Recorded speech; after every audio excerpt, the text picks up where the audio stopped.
I teach all of my agents to do the same thing. I learned that I didn't want to just be reaching out to people 4 times a year and just asking them for the business. That feels very like kind of salesy and a little icky. So I actually structured it that we either have a giveaway or an event that we are doing each quarter of the year. And that's what our agents are reaching out to people about. And then obviously ending up having a conversation that then hopefully blooms into a referral or that direct person needing help. But I wanted to give myself and my agents a reason to actually reach out to people.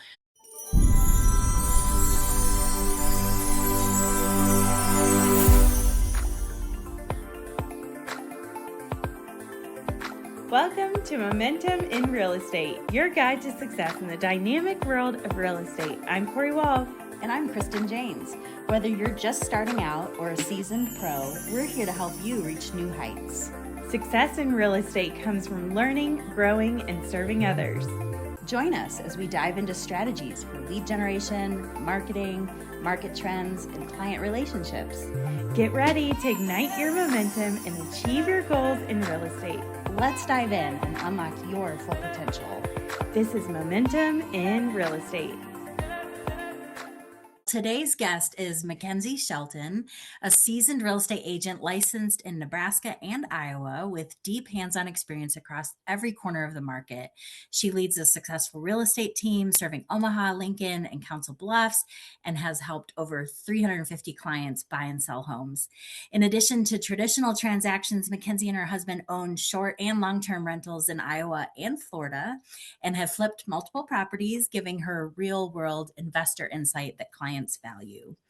Married to Jack and a mom of 4, Mackenzie lives on a 40-acre small farm in southwest Iowa, where she and Jack help aspiring homesteaders purchase land, design property plans, and turn homesteading dreams into reality.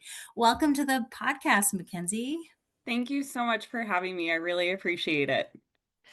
Goodness, we're so excited. I'm really excited too about how you operate all of these things and have 4 children. So can't wait to talk. So tell us your real estate story in your own words. How'd you get here? Yeah, so I actually started right after I graduated college.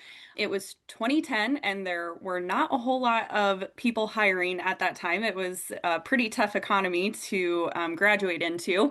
And I was applying for any and every job that I possibly could, ended up getting a job in property management. And I worked in property management for about 5 years. My last property management role was actually at a small boutique real estate brokerage. And I was actually in the process of going back to school for nursing. And he was actually my boyfriend at the time, he's now my husband, was like, I'm not sure that you are compassionate enough to be a nurse. Like, maybe. He's like, maybe you should get your real estate license. You work for a real estate brokerage. And I at first was kind of like, I don't think that's for me. And then quickly was like, no, actually, he's right. This is probably the better avenue for me. So shout out to my husband for actually helping me start my real estate career. And that was about 11 years ago that I got my real estate license. And I have my license in Nebraska and Iowa. Used to live in Nebraska, actually moved over to Iowa several years ago. And about 6 years ago, I started my real estate team. And we've just had a lot of, kind of ups and downs. I feel like having a real estate team is very similar to actually your real estate career. Like your first few years, you're just trying to gain momentum and get some things happening and try and be profitable and all those things. And so it's been really wonderful that I kind of stuck it out because now I'm on the other side of all of the really hard things that you kind of have to do in your first few years. And we are a growing, thriving team with 8 real estate agents. That's including myself. We're looking to add more people on this year. And this past year, we closed 136 units for about 42 million in volume. So we're rocking and rolling. Wow. Congratulations. That's amazing. I kind of want to start where Cory mentioned, like, okay, how do you do all of this and like have a family and run a farm? And so I assume your husband is also licensed. Is that Is that right? Okay, it's just you. Okay. Yes, correct. So give us some texture. Like, what is your life? Like, I mean, it obviously, at first blush sounds like, holy cow, that's a lot to juggle. Tell us, like, what you began to do maybe early on to set like a good foundation to build on with regard to your family. Or maybe you didn't. Maybe it was like a train wreck and that's how you learned. Anyway, I'll stop talking so you could talk. Yes, absolutely. That is such a great question. So, to be honest, it's definitely been a little trial and error. I started off my career a little bit kind of on the slow side. I had a baby shortly after getting licensed and then had another baby, a handful of years later. So, I've had some starts and stops in there, but honestly, like I think my husband and I are the type of people that are just kind of go, go, go all of the time. I've definitely had to find a balance between like where does my peace actually lie and how many things can I actually be saying yes to. I think both he and I have had to kind of balance a lot of that. But really, I am super systems and process oriented with everything that we do, whether it is things on our farm, whether it is some of our like flips and rental homes and things like that we work on. And then same thing with my real estate business. The best thing that I ever did was from day one started writing down a lot of the systems and processes that I kind of had in my head for how I wanted to run my own or was currently running my own personal business and translated that over to the team. And now I have people being able to kind of like plug and play into that within our real estate team because I am just so like systems and process oriented. My husband and I have a meeting every single Sunday night for about, 15, 20 minutes, usually after the kids go to bed of like, what do you have going on this week? What do you need my help with? What can I help you with? And vice versa, so that we can be really not just flying by the seat of our pants all week. So, yeah. That is so good. I love my husband and I do that too, the Sunday evening. Like, how do we do this? How Yes. are we going to do this? I love that. So, what are some of your like favorite systems that you take on to manage all that? And then I also, before that, I wanted to hear how many people do you have on your team right now? Um, Yes. so yeah, the systems I really want to get into. Yeah, yeah. So, my team is currently set up that it is me, as the team leader. And then we have seven agents, full-time agents on the team. We actually are in the process of hiring a new director of operations. So kind of a bigger than like an admin, but kind of still more doing a lot of the operations style stuff. And then we have a full-time transaction coordinator that is actually a virtual assistant out of the Philippines. And then I have an executive assistant that is also out of the Philippines. So that's kind of the structure of our team. As far as a lot of our systems and processes, I am so systematized, almost to a fault, that we actually only have listings go live on Thursdays. I read a study years ago, like when I was still a solo agent and pretty new, the best day to go on the market was a Thursday. And I kind of ran with it at that time. And it's definitely rang true that I really do believe that's the best day to go on the market. And so just even having very simple things in place like our listings are only going to go live on Thursdays so that my transaction coordinator and director of operations just knows that that's pretty much what they're doing on Thursdays, right? And then they're not having to like take away from a Monday things that really should be happening on a Monday, just to put a new listing on the market. So it's very simple things like that I've put in place as far as systems and processes. One of the other, like, I think really helpful things that I've done is I've implemented what I call like a 30, 60, 90 for a new agent that joins the team. It is somewhat tailored to like where are they at in their real estate career? Are they more experienced? Are they a brand new agent?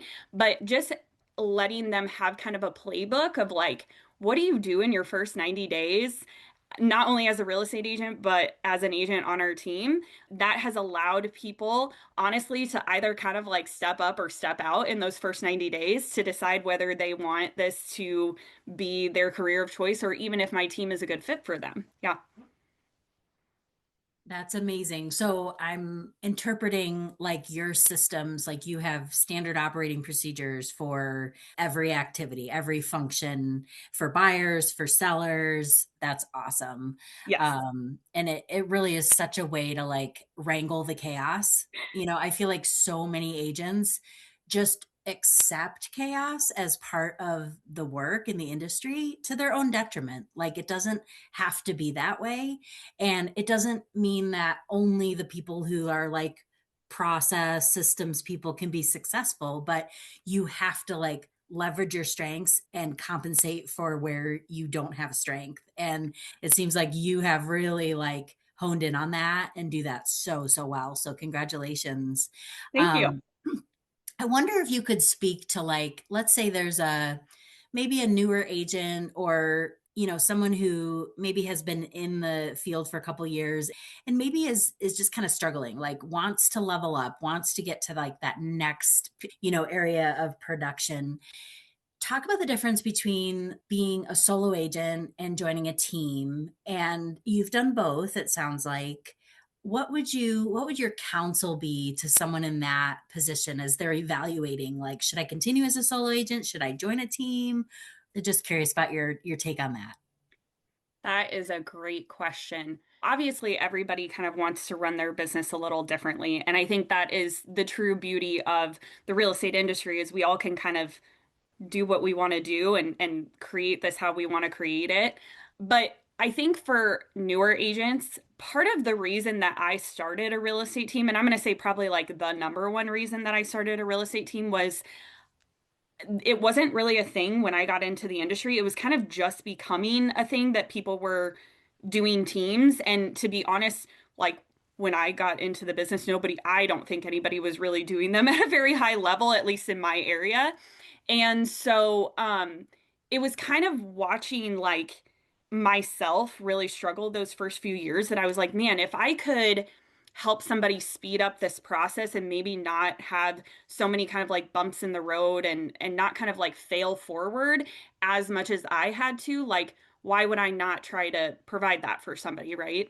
So I would say like newer agents, like not all teams are created equal, but if you can find a good one, go join a team because I think you just speed up the success rate in the business personally, especially in 2026. For somebody who's more seasoned, to be honest, I'm kind of at the point with my team that those are really the people that I feel like I can service on my team. Somebody who maybe doesn't want to be an island, and maybe needs some leverage in the business, but maybe doesn't want to necessarily pay for their own assistant or potentially be responsible for somebody's salary, if they're not super consistent in their business or something like that, but they know that they need something. I actually just met with an agent last week that was like, it's not really that like I need a team to like learn things or whatnot, but she was like, I'm just tired of being by myself and I like the camaraderie and bouncing ideas off of each other and even being able to like mentor newer agents who are struggling with whatever they're struggling with. And so I feel like my more seasoned agents on my team, like that's really why they're staying at this point, right? I have some agents who have been on my team for almost going on, this would be like their fourth year on my team. They're not staying because, yes, of course, we all have things that we can always be constantly learning, but they're staying because they like the team aspect. They don't want to do this by themselves, and they then don't have to pay for the leverage all by themselves. So, yeah. That's fantastic. And makes a whole lot of sense too. So when I want to get into like following up with your clients and how you keep referral business and your sphere going. So how do you have like a touch point system? Like what do you do with your clients or past clients or soon to be clients? Yes, I'm just going to be honest. I learned everything that I have learned about how to keep up with my database from being a part of Keller Williams for a long time. They are, in my opinion, like number one as far as like being able to keep track of your past clients and your sphere and touching your database and all of those things. Even though I am not with that company anymore, I follow the DTD2 like it is my job. And I teach all of my agents to do the same thing. I learned that I didn't want to just be reaching out to people 4 times a year and just asking them for the business. That feels very like kind of salesy and a little icky. So I actually structured it that we either have a giveaway or an event that we are doing each quarter of the year. And that's what our agents are reaching out to people about. And then obviously ending up having a conversation that then hopefully blooms into a referral or that direct person needing help. But I wanted to give myself and my agents a reason to actually reach out to people.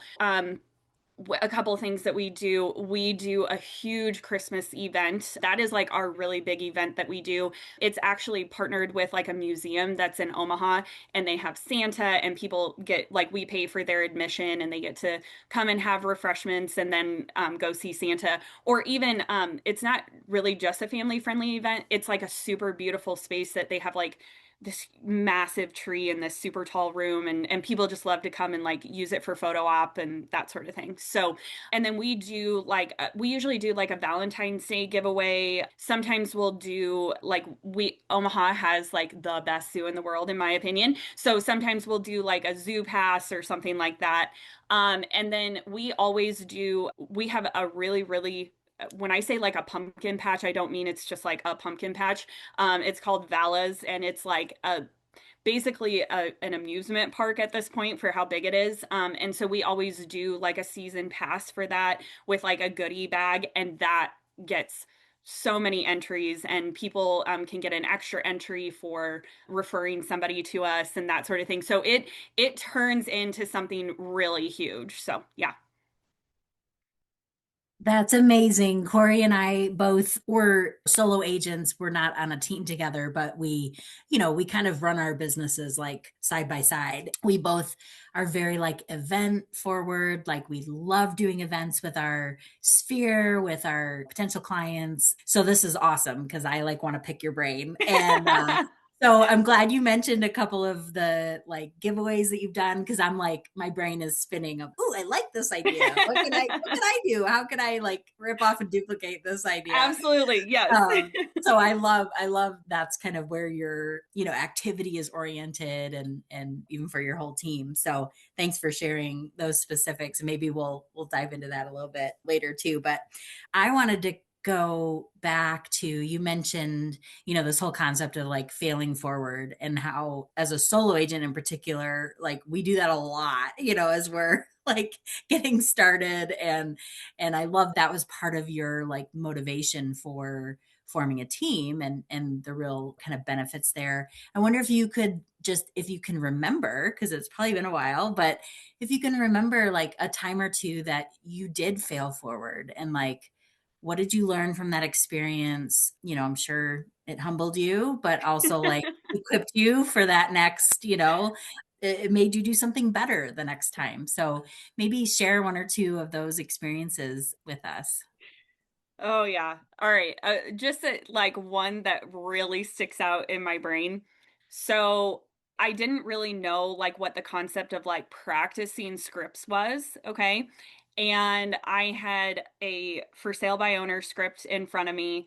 I think I was probably about a year into the business. I had closed like literally, I think like a handful of transactions, probably like 5 transactions. And one of them was my own home. So like, I don't know if that really counts, right? But I ended up calling this for sale by owner that was at the time like very high price point. It was on a lake. It was a literal mansion, right? And I was like, you know what? I'm just gonna do it. I'm just gonna call this guy. Like I gathered up the courage to call him, and he just laid into me with profanity and all. I mean, just the conversation was not that long, but it felt like an eternity, right? And I kind of froze and didn't know how to like come back from that. So all I said, I'm looking at my script and I'm like, it doesn't tell me what to do when this guy's cussing me out. I'm like, what am I supposed to do here? So I just said, hey, I'm so sorry if we started off on the wrong foot. I'm just looking to see if I can help you. And he then just laid in again with a bunch of profanity, right? So I got off that call and I was like, I don't think I'm going to call another for sale by owner ever again in my whole life. It was just one of those things where had I maybe been doing some like script and role play practice or had even a partner to like kind of bounce like some of those objections off of and stuff like that, I just probably would have been a little bit smoother with that conversation. And those are like the things that like that kills your confidence, right? And then you kind of go, gosh, am I really cut out for this? Like I don't know if I want to keep even doing this. I remember having some of those thoughts. And so it's like, had I had people to like not only talk to that experience with, but then also, maybe just even knowing what to do when a situation like that arose, I would have been a lot better off and probably would have gotten over it a lot quicker, right? Because I'm sure I don't know if any of my newer agents have had somebody cuss them out recently, but they've had, some difficult conversations, cold calls, that sort of thing. And it's like telling them like, hey, it's okay, like you didn't have a great call and like today's a new day and just helping get their confidence back up a lot quicker helps them kind of get over those humps a lot faster. Yeah. So good. So you brought up a really great point about confidence and like your mental well-being. So tell me, like, how do you keep that sharp and how do you keep that well? Because it's so true. Like, I know the end of 2025 was just hard across the whole country, I think. But in 2025, I lost like $1 million listing and then in the same breath lost a buyer and then lost, Mm. and it just was like back to back.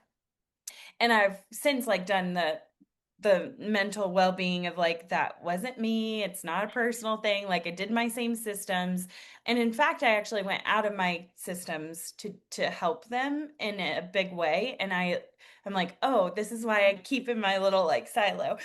But all that to say, Mackenzie, I want to hear from you, like how do you keep yourself sharp and your confidence high and help, I mean, it sounds like you help your other people, but how do you help yourself? Yeah. So, I am a self-proclaimed self-help book junkie. Like that is the only way that I'm gonna like keep myself in like a positive mindset all of the time because I'm sure as you guys know, like this job is so hard and you're getting beat up right and left every day. It's super stressful. I sometimes I'm sure you guys have these thoughts too, and I'm just going to be completely honest. It's like when the market gets really hard or you have a really difficult transaction, you're like, I don't know why I'm still doing this after all these years. Yeah, like peace out. Don't want to do it. I quit. I've joked with my husband before because he's doing a lot of like our flips and rentals and things like that, but he used to be or he still is a licensed plumber. He just doesn't practice anymore. Sometimes I'm like, nope, you got to go back to plumbing because I'm done with this. But no, I think a lot of it has to come down to I am always trying to be grateful and have gratitude. My husband and I several years ago, we don't do this as often as we used to, but we definitely still do this. Back in like 2018, I wouldn't say we were in like a super like tough spot in our marriage, but like I had had a baby not even a year before that. We all know babies are hard and we had two other kids, who were in grade school at the time and so it was just we had a lot of things going on. I was still trying to get my real estate career going. He was working like 50, 60 hours doing plumbing and so we were just kind of not communicating really well together. And he actually read an article and then suggested this to me and we started actually sending each other text every single day of what we were grateful for the other person, which is like really hard if that day you don't like them, right? Like you're having to search for things that you're grateful for. And so I've kind of translated that over to the rest of my life. Like I'm constantly trying to either write down things I'm grateful for. I'll sometimes even put it on my stories on social media. And I think when you stay in gratitude, it's a lot easier to be positive and bounce back from really difficult situations. So. I love that. And yeah, I think that really resonates with Cory and I too. Like it's just such an important foundation, to just live in that mindset of like what do I have to be grateful for? If you've ever read the book The Gap and the Gain, Yes. like it's that like mentality of like where am I choosing to put my focus? Because I could go deep in terms of like all the crap that's not going right, personally, professionally, whatever, you name it. So I love that. I know we're coming to the end of our time, but I'd love to play off on kind of that theme. And do you have like a morning routine? Do you have the things that you do to kind of get your mindset in a great place for the day ahead? Could you share that with us? Yeah. So I'm going to assume that the listener does not currently do this, and then I'll tell you what I used to do and why it's different now. Love it. So in 2018, I read the book High Performance Habits by Brendon Burchard. If you've never read it, it's fantastic. It's like one of my all-time like self-help motivational type books. He wrote in that book that like you need to just start with like one thing. It's kind of the atomic habits mentality, right? But he has a little bit of a different strategy than atomic habits does. So he was like you need to just start with one thing and then do that one thing consistently, and then obviously like it just naturally like snowballs into other things, right? So his example was he was coaching a guy who couldn't get himself to go to the gym in the morning, just could not. He had all the excuses in the world why he wouldn't go to the gym. And so he just said, all you have to do is show up and walk in the door. That's all you have to do. So what I started doing, because at that same time or around that same time, I also read The Miracle Morning. I started getting up at 5 a.m. And that was it. Like my only goal was to physically get out of bed at 5 a.m. I didn't hit snooze. I didn't stay in bed. Like I just physically got up. So I did that for a little while. And then all of a sudden I was like, okay, well, I'm up. So I should probably do some things, right? So it snowballed into I would get up at 5. I would go to the gym before my husband had to go to work. I would come back. And then I actually had an hour of time between about 6 and 7 that my kids were not awake, everybody was still asleep, and that's actually when I would do lead gen and lead follow up, not calling people. I always just text them. And that was literally what catapulted my career from being pretty like uh probably below average to then that following year having an amazing year personally. Like I closed 50 transactions that year. So it was something so simple that completely changed the trajectory of my life. Now, I don't get up at 5 a.m. anymore. I'm going to be honest, mostly because I live a very different life than I did back in 2018. But if anyone is like, I just need to somehow like get more systematized, do that. Wake up at 5 a.m. And if you have kids, especially, get some of your work done before your kids are awake, and before the day gets crazy and everybody needs you pulling you in 100 different directions. Because that was the only time that at that time, my son was a baby and he was at home with me. And I had kids, that were home for breaks in summer and all those things. That was like the only sacred time that I had to be able to actually get some real work done. So, That is so good. And like now we have this scheduled text feature on iPhones, and a lot of CRMs too allow you yes. to do the scheduled text. So like That's exactly that, where my brain went. I yeah, was like, yeah. that's such a game changer. And the last 3 months, Mackenzie, my kids are 4 and 6. I have two boys. So I'm like in that little bitty, well, you have littles too, it sounds like. You're two. Yes, so we have 17, 15, 8, and 4. Yeah. Yes, so we're very spread out. I don't know what we were doing. We had kids young, and then we were like, and then I kept being like, the youngest would like get to kindergarten, I'd be like, I need a baby, and like it was just chaos. Cave woman must have more Yes, babies. yes. That's exactly how I feel right now, but my husband is snipped, so it's not happening. Yeah, I literally, like, we had our fourth, and my husband was like, "I'm getting this done because otherwise we're gonna be right back here about 4 years later." And he, seriously, both he and I, it's a problem with both of us. We literally just this last week, like, my daughter is 4, and he was like, "Man, we could have another baby," and I was like, You start "Thank looking at the God." calendar, you're like, yeah, this is about the time. That Yep. so much. Mm. But what I was going to say to all our listeners too is like the last few months have started to wake up at 5 a.m. and I haven't done the work part of it, but I really love that idea to have those touch points in the morning. But what I have done is I've listened to, like, I'm a Christian, so I've listened to a Bible story like on the way to the gym, go to the gym, come back, like get my coffee in silence, meditate, all that stuff. And it totally changes my entire day. Like I've noticed when I don't wake up late, when I wake up late and don't have that time to myself, it truly makes me like a ruder person to my children and my husband. So Seriously. that is such a good habit. And I just downloaded that book, High Performance Habits by Brendon Burchard. So I'm going to listen to Oh, it because I haven't done that one yet. So I love it. And Miracle Morning, that is like, if you guys don't do anything and can't get the book or don't want to listen to the book, just chat GPT. What are the 7 things that I need to do? And that'll game changer. yep. So I love it. Thank you, Mackenzie. You've been so amazing to talk to. I feel like we could talk for like another hour. We probably could, yeah. But we Totally. really appreciate you being here. Thank you very much. I really appreciate it. Thanks. Thank you so much for joining us on this episode of Momentum in Real Estate. We hope you found valuable insights and strategies to propel your real estate journey forward. If you enjoyed today's episode, be sure to subscribe to our podcast and leave us a review.